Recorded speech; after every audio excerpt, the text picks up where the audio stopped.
On Wednesday night, Miss Killion, Miss Moriarty, and the rest of the guidance department held the first virtual junior parent night to give the parents of junior students information about college.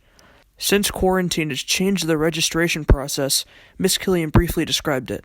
But as of right now, the College Board is going to administer tests every month until the end of the 2020 calendar year.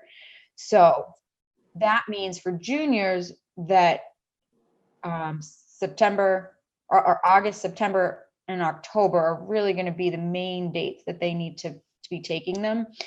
But they're not releasing the registration dates until the week of May 26th. Then, Miss Killian discussed the coronavirus effects on college applications and preparing for senior year. A lot of schools are doing the virtual info sessions, and those are things that I am posting on that junior Google Classroom. If you guys want to be, if any parent wants to be a part of that classroom, I can invite you with the code. Absolutely. I believe some are already on there. Uncertainty with standardized tests, I forget which school it was. Maybe it was BC. I was on some webinar and they said, well, no, we're not, we will never go test optional. We're always going to require standardized tests. But for juniors, that's a really kind of a scary thing because it's so unknown right now. So that's why just kind of staying as up to date with the information as you can is super important. And then every school is going to have a water lens regarding grades because every school, every community, every high school, every state is doing things differently. So those are all things that schools are going to have to take into consideration.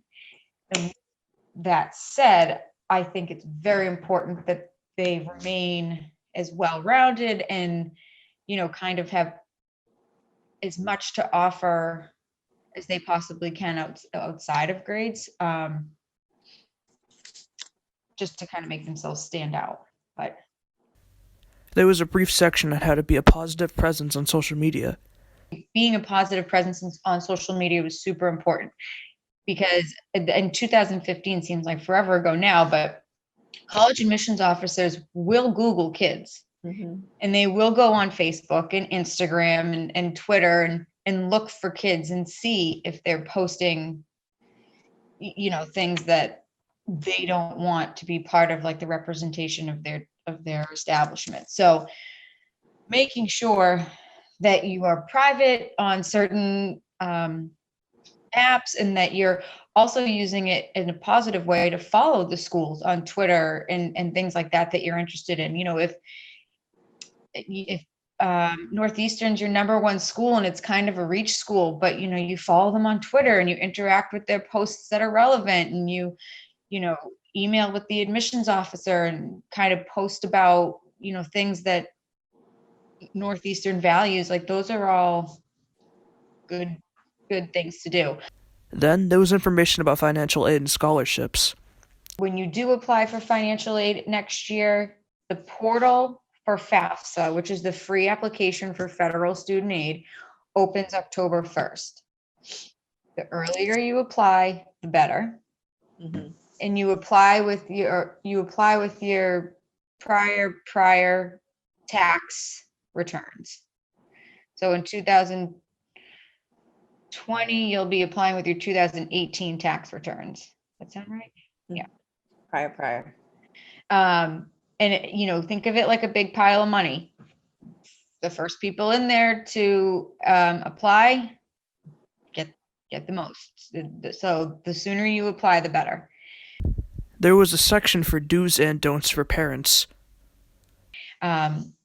Listen to your kids, remind them of deadlines, don't make decisions for them. If they say, I want to apply to UCLA, and you're like, well, you're not going there because I would never pay for you to be flying across the country. Well, I always say, well, don't make a problem you don't have yet. They haven't even gotten in. So have the argument with them about flying across country once they get in.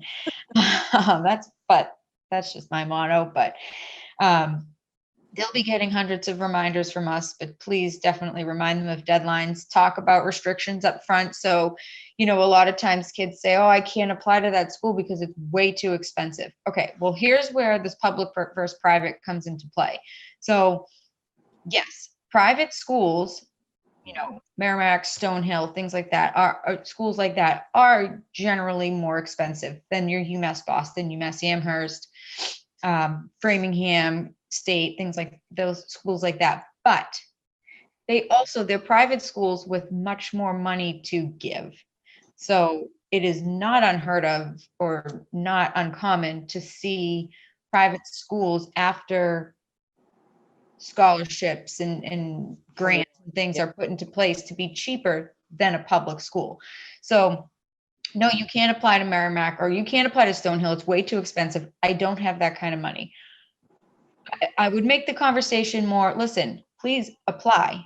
But if you get in, we all need to be on the same page that you can't accept your acceptance until we talk about financial aid and see what the different financial aid packages are. So definitely don't put restrictions based on, what Miss Moriarty always says, sticker shock, which I like that. Like, they all cost a lot of money. So wait and see what they give you. The meeting was unanimously helpful for the parents involved, meaning it likely won't be the last meeting of its kind. Good luck to the class of 2021 as they approach college. This is Matt Messina. Back to you in the studio.